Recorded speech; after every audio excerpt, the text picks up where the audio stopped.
सन्मान्य सदस्य अभिजितजी पाटील. धन्यवाद अध्यक्ष महोदय. अध्यक्ष महोदय, 293च्या प्रस्तावावरती बोलण्यासाठी उभा आहे.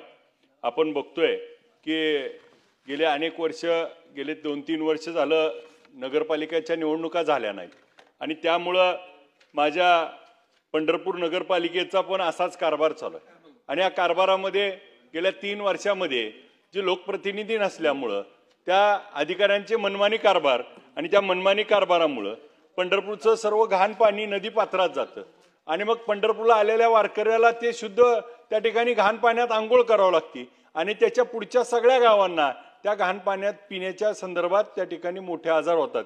आणि मग याच्यावर नमामि चंद्रभागेचा त्या ठिकाणी सरकारनं घोषणा केली होती, पण त्याच्यावर आज प्रत्यक्षात काम होताना दिसत नाही. आज पंढरपूरमध्ये त्या ठिकाणी आज कितीतरी बोर आहेत, 30 ते 35 बोर आहेत. त्या बोरच्या कडेला टाक्या आहेत त्या, परंतु त्याच्यावरची लाईटची कनेक्शन चालू नाहीत. वारीपुरतं त्या ठिकाणी तात्पुरतं कनेक्शन घेतलं जातं, इरवी मात्र. आणि मग त्याच्यावर जर आरो फिल्टर बसवले आणि सगळ्याला पिण्याच्या पाण्याचं शुद्ध पाणी देण्याचं काम करता आलं तर खूप मोठा त्या ठिकाणी दिलासा होतोय. पण दुसऱ्या बाजूला आज रोड लाईटच्या बाबतीत, स्ट्रीट लाईटच्या बाबतीतले आज दिवसा त्या ठिकाणी लाईटी चालू असतात आणि रात्रीच्या वेळी मात्र बंद असतात. त्याचं नियोजन होत नाही त्या ठिकाणी लोकल बॉडी नसल्यामुळं.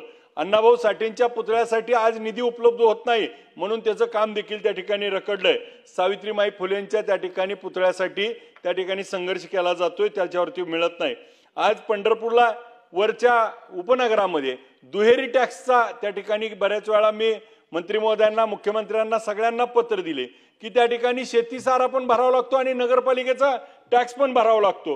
ह्या अशा अनेक गोष्टी त्या ठिकाणी पंढरपूरला क्रीडांगण नाही. अनेक वर्ष झालं त्या ठिकाणी क्रीडांगणासाठी भांडणं सुरू आहेत, परंतु क्रीडांगण होत नाही. आज पंतप्रधान आवास योजना 992 घराची त्या 892 घराची बांधून 80% काम पूर्ण आहे, परंतु त्या ठिकाणी नगरपालिकेच्या आणि त्या कॉन्ट्रॅक्टरच्या एकमेकाच्या देण्या घेण्यावरनं ती योजना आज त्या ठिकाणी त्या सगळ्या लाभार्थ्यांनी पैसे भरून मिळत नाही.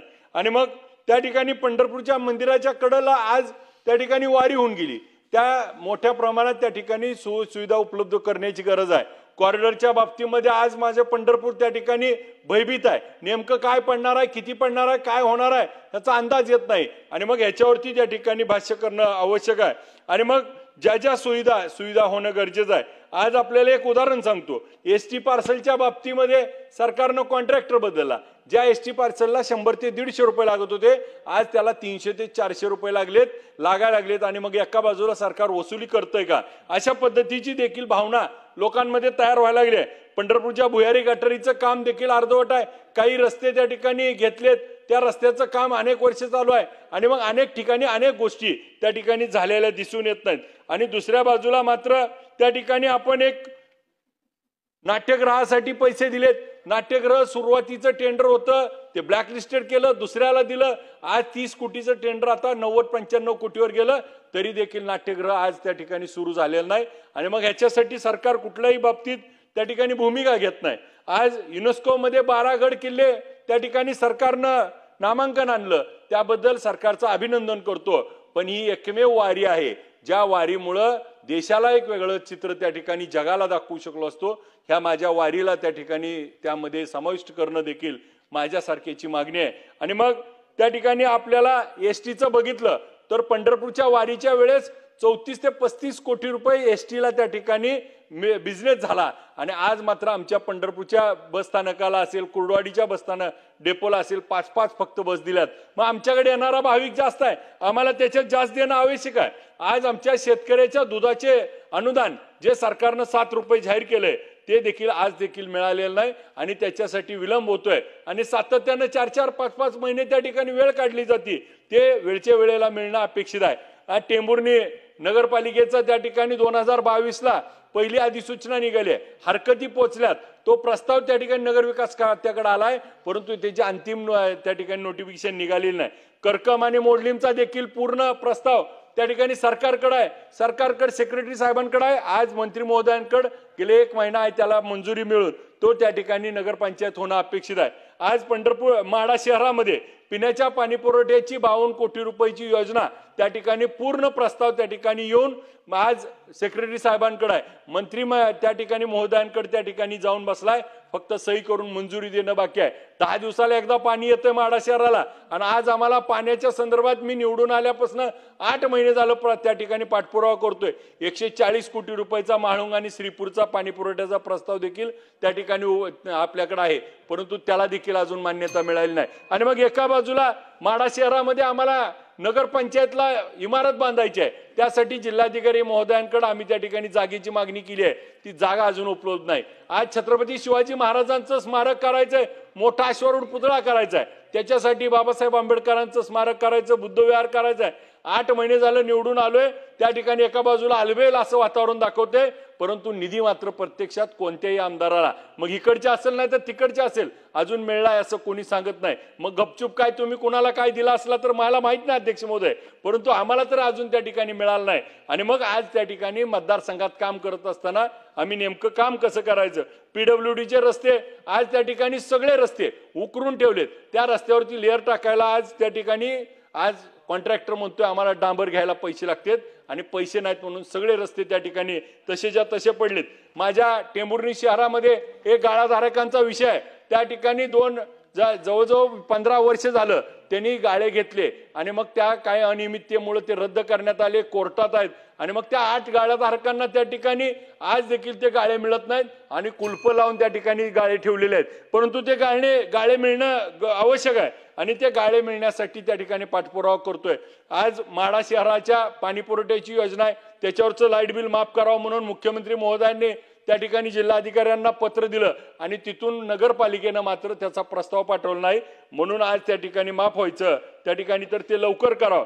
माढा शहरासाठी माढा तालुक्यामध्ये गावामध्ये त्या ठिकाणी तहसील ऑफिसची बिल्डिंग होती, त्याला फर्निचरची आवश्यकता आहे, त्याचा देखील प्रस्ताव आम्ही आपल्याकडे दिलाय. तो प्रस्ताव त्या ठिकाणी लवकरात लवकर होणं अपेक्षित आहे आणि ते आपण करावं अशी या निमित्तानं मागणी करतोय. माझ्या भागात आपण बघितलं उजनी पर्यटनाचा खूप मोठा त्या ठिकाणी प्रस्ताव आम्ही 282 कोटी रुपये त्या ठिकाणी मंजूर झाले, GR निघाला, त्या ठिकाणी टेंडर काय झाले, परंतु कुणाच्या नाकात माशी झाली आणि ते सगळं जागेवरती अध्यक्ष महोदय थांबलंय.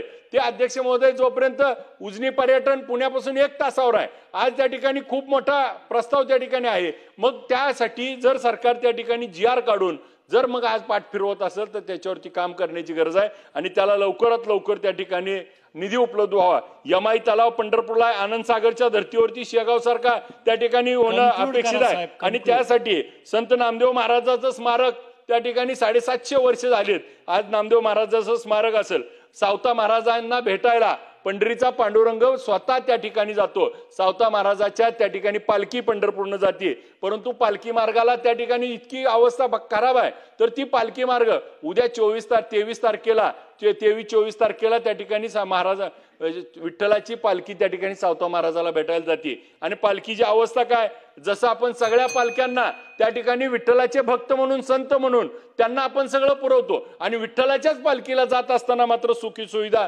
पुरवणं अपेक्षित आहे. अध्यक्ष महोदय बोलू द्या, सकाळपासून आता तुम्ही बघताय मी इथंच आहे का नाही, मी पण बसतो ना, बोलू द्या अध्यक्ष महोदय बोलू द्या. आज माझ्या मतदारसंघातनं जाणारा शेटपळ कुडवाडी रस्ता आहे, त्या ठिकाणी रोपड्याजवळ 4 वर्ष झालं रस्ता पूर्ण होऊन, परंतु MSRDC त्या ठिकाणी काम करत नाही, तो पूल बांधत नाही. 22 जवळ एक ॲक्विशन राहिलंय यशवंत पाटलांचं, त्याला निधी उपलब्ध 34 कोटी पाठपुरावा करून केला, परंतु आज देखील होत नाही. मराठा समाजाच्या आरक्षणाच्या मुद्द्यावरती आणि OBC समाजाच्या आरक्षणाच्या मुद्द्यावरती ज्या त्या ठिकाणी आंदोलन झालं त्यांचे गुन्हे मागे घेण्याचं अध्यक्ष महोदय 5 मिनिटं अध्यक्ष महोदय जे सूचना दिल्या होत्या त्या ठिकाणी माघारी घेतल्या नाहीत आणि दुसऱ्या बाजूला मात्र प्रवीण गायकवाड हे त्या ठिकाणी संभाजी ब्रिगेडच्या त्या ठिकाणी प्रदेशचे अध्यक्ष आहेत, त्यांच्यावर मात्र बिहाड हल्ला होतोय, त्याचा जाहीर निषेध करतो, कारण आवाज दाबून कुणाचा आवाज दाबणार नाही आणि त्या ठिकाणी तो चळवळीतला कार्यकर्ता आहे आणि त्या चळवळीतल्या कार्यकर्त्याला जर अशा पद्धतीने होत असेल. शेवटचा मुद्दा असा आहे अध्यक्ष महोदय, शक्तीपीठाच्या बाबतीतले एकच उदाहरण सांगतो. 20,000 कोटी रुपये त्या ठिकाणी 20,000 कोटी रुपये आपण भूसंपादनासाठी दिलेत आणि 86,000 कोटीचा रस्ता आहे, 107 कोटी रुपयाला 1 किलोमीटर आहे आणि भूसंपादनाचा विचार केला तर त्याचे पैसे आणि मग आज आमच्या इथं प्रांत साहेबांनी मिटिंग घेतली. माझ्या तालुक्यातलं एक विटे गाव आहे, विटे आणि आनवली गावच्या मिटिंग घेतल्या. त्या ठिकाणचं गावचं रेडी रेकनर आहे 3.5 लाख रुपये. चौपट पैसे देतो म्हणले 14 लाख रुपये होतात आणि पाचपट दिले तर 17.5 लाख. पण तिथं जमिनीचा भाव आहे 30 लाख रुपये. ते लोक तुम्हाला जमीन कशी देतील?